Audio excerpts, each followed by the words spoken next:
سورة الفاتحہ۔ شروع اللہ کے نام سے جو بے حد مہربان نہایت رحم والا ہے۔ تفسیر: رحمان اور رحیم دونوں مبالغے کی صیغے ہیں اور رحمان میں رحیم سے زیادہ مبالغہ ہے۔ ترجمے میں ان سب باتوں کا لحاظ ہے۔ سب تعریفیں اللہ کے لیے ہیں۔ تفسیر: یعنی سب تعریفیں عمدہ سے عمدہ، اول سے آخر تک جو ہوئی ہیں اور جو ہوں گی خدا ہی کو لائق ہیں، کیونکہ ہر نعمت اور ہر چیز کا پیدا کرنے والا اور عطا کرنے والا وہی ہے، خواہ بلا واسطہ عطا فرمائے یا بواسطہ۔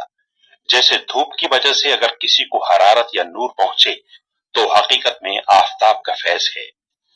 تو اب اس کا یہ ترجمہ کرنا کہ ہر طرح کی تعریف خدا ہی کو سزاوار ہے، بڑی کوتاہی کی بات ہے، جس کو اہل فہم خوب سمجھتے ہیں۔ جو پالنے والا سارے جہان کا۔ تفسیر: مجموعہ مخلوقات کو عالم کہتے ہیں اور اسی لیے اس کی جمع نہیں لاتے، مگر آیت میں عالم سے مراد ہر جنس، مثلا عالم جن، عالم ملائکہ، عالم انس وغیرہ وغیرہ ہیں۔ اس لیے جمع لائے تاکہ جملہ افراد عالم کا مخلوق کی جناب باری ہونا خوب ظاہر ہو جائے۔ بے حد مہربان نہایت رحم والا، مالک روز جزا کا۔ تفسیر: اس کے خاص کرنے کی اول وجہ تو یہی ہے کہ اس دن بڑے بڑے امور پیش آئیں گے، ایسا خوفناک روز جو نہ پہلے ہوا نہ آگے کو ہوگا۔ دوسرے، اس روز بجز ذات پاک حق تعالیٰ کے کسی کو ملک و حکومت ظاہری بھی تو نصیب نہ ہوگی۔ تیری ہی ہم بندگی کرتے ہیں اور تجھی سے مدد چاہتے ہیں۔ تفسیر: اس آیت شریفہ سے معلوم ہوا کہ اس کی ذات پاک کے سوا کسی سے حقیقت میں مدد مانگنی بالکل ناجائز ہے۔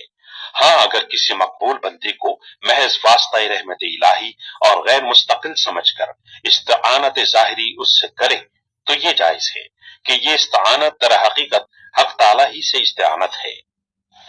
بتلا ہم کو راہ سیدھی، راہ ان لوگوں کی جن پر تو نے فضل فرمایا۔ تفسیر: جن پر انعام کیا گیا وہ 4 فرقے ہیں، نبیین و صدیقین و شہداء و صالحین۔ کلام اللہ میں دوسرے موقع پر اس کی تصریح ہے، اور المغضوب علیہم سے یہود اور ضالین سے نصارہ مراد ہیں۔ دیگر آیات و روایات اس پر شاہد ہیں۔ اور صراط مستقیم سے محرومی کل 2 طرح پر ہوتی ہے، عدم علم یا جان بوجھ کر۔ کوئی فرقہ گمراہ اگلا پچھلا ان 2 سے خارج نہیں ہو سکتا۔ سو نصارہ تو وجہ اول میں اور یہود دوسری میں ممتاز ہے، جن پر نہ تیرا غصہ ہوا اور نہ وہ گمراہ ہوئے۔ تفسیر: یہ صورت خدا تعالیٰ نے بندوں کی زبان سے فرمائی کہ جب ہمارے دربار میں حاضر ہو تو ہم سے یوں سوال کیا کرو۔ اس لیے اس صورت کا ایک نام تعلیم مسئلہ بھی ہے۔ اس صورت کے ختم پر لفظ آمین کہنا مسنون ہے، اور یہ لفظ قرآن شریف سے خارج ہے۔ معنی اس لفظ کے یہ ہیں کہ الہی ایسا ہی ہو، یعنی مقبول بندوں کی پیروی اور نافرمانوں سے علیحدگی میسر ہو۔ اس صورت کے اول نصف میں اللہ تعالیٰ کی ثنا و صفت اور دوسرے حصے میں بندے کے لیے دعا ہے۔